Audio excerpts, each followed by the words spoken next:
Hey everybody, it's Mr.S. And one thing I'd like to talk about today is a concept that I've noticed a lot of people have misconceptions about or that don't quite know how to talk about. And one thing that I've noticed a lot of parents do, and even my own parents when I was a child, was I used to ask a lot of questions, and I can see how frustrating that may be when someone asks a lot of questions and you just don't feel like answering, and a child may be like, well, why is this, and why is that, why is this, and at some point you may be, enough is enough. Now, there was research done because they were trying to figure out, were children just asking to ask, or were they actually asking to gain information? What they learned was they what they did, I guess what they did was they looked at questions that children asked, and later on they asked, after the parent had answered, they asked those questions again, and the children were actually able to respond with the information they had retained. So what that means is when children are talking or when they're asking questions about what's going on in their environment, they actually are learning about their environment, and they really are asking people, hey, I want to know about this. And so they're storing that information as data, and it's not just going through one ear and out the other, which was previously what people thought was the children just asked to ask. So it's important to know how to respond properly to children's inquiry and their questions. What will happen later on if you don't support it, it will just die and it won't really exist anymore. Now, what I mean is, if you tell a child, who cares, or why does that matter, or that doesn't mean anything, or doesn't matter in today's world, or it's insignificant, what will that will lead to is children will begin to say, well, if that's not important, then why is this important? And I don't care about any of it. So later on, children will be less motivated to learn on their own. Another thing that will arise if you don't help children build inquiry and mystery and wonder in the world and help them find, most importantly, answers, because it's easy to build kind of like a what's going on with the world, and I want to build, like, I want to understand things, but what's more important is to find answers. So yes, we can ask a lot of questions, but if we don't teach children how to find answers, then the questions kind of go unanswered and they don't really go anywhere. I mean, we can all ask a lot of questions, but if we can't answer any of them, what does it mean? So any question is valid, but not every answer is valid. So questions are always valid. We always want to know what's going on, but just remember, just because we ask a question and we give an answer doesn't mean the answer is always right. So we want to make sure we give the right answer as well. So a couple things that I would recommend. So if you have a child, or you're working with a child, or you're caring for a child, or you have your own children, it's to remind them of the different ways we can find answers. So if a child says, why is this guy blue? Yes, we could say, well, just because it is. That's a simple answer. It's just blue because it's blue. But that's just telling children that it doesn't matter. But it does matter. There's chemicals up there. There's something going on with a reaction. There's different things that are happening, but a child doesn't know this because they're looking at you. To a child, you are a walking encyclopedia. You are a walking book of everything. And if you don't know the answer, and if you say, why does it matter, then they think, who cares anymore? And we start building that conception that if we don't know the answer, it doesn't matter. And if it's not easy to know, who cares? What we want to do is foster a way for children to later on understand how to find information. So if we explain to children, hey, we can look through a book. We can find the answer at the library. Maybe we go to the librarian and ask them. Maybe we can look on Google.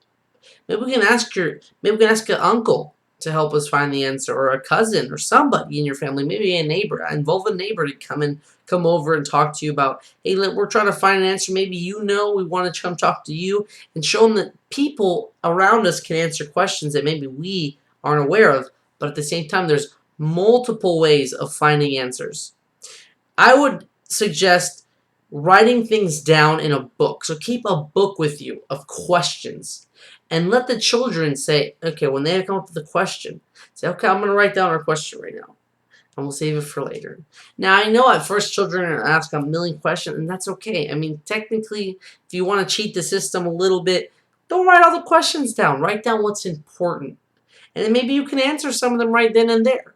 But they might come up with something that you didn't think of. But the important part is to write it down and review it later. Now go back to this question and say, you remember when you asked this? Well, how do you think when it gets to your house, how do you think we could find the answer? And let the child say, well, last time we went and did this, and we did this. So let them come up with the different ways of finding the answer for a simple question. Now, if they can't think of a way, then yes, give them different clues and stuff. And if they always choose the same one, we'll try different methods. Like if they always say, let's go to Google. Well, maybe you say, you know what? Let's go to the library. And this could open up a can of worms for the child. This could go just Google is essentially a format of putting everything that's written down. So, I mean, library used to be Google. If you wanted an answer, you just went to the library and you found the answer. And now we can use Google, yes, but we also want to teach children that there is another way to find an answer if we don't have the technology. Because not everybody has access to computers, and not everybody has access to all this technology. So what if they don't? What other solutions do we have? What other ways do we have of finding information that we want to know? And one of those ways is going to the library and asking questions, going to a museum and asking questions, going out in the public and asking questions. So a great way is to go, or even a university. Maybe you can stop by a professor's office one day and say, hey, my child had a question for something. That's huge. I mean, they're showing the child that, hey, there's people out there that know a lot about this stuff and they can teach us about it. So you're giving your child a chance to not only, one, find the answer they're looking for, but look for the answer they're looking for and how to find the answer that they're looking for. So you're narrowing it down for them, but at the same time you're opening so many doors for them. So now when children are trying to find an answer, they don't need you anymore. They don't need to ask you. And who knows, maybe they'll come tell you stuff. They'll say, guess what I found out today?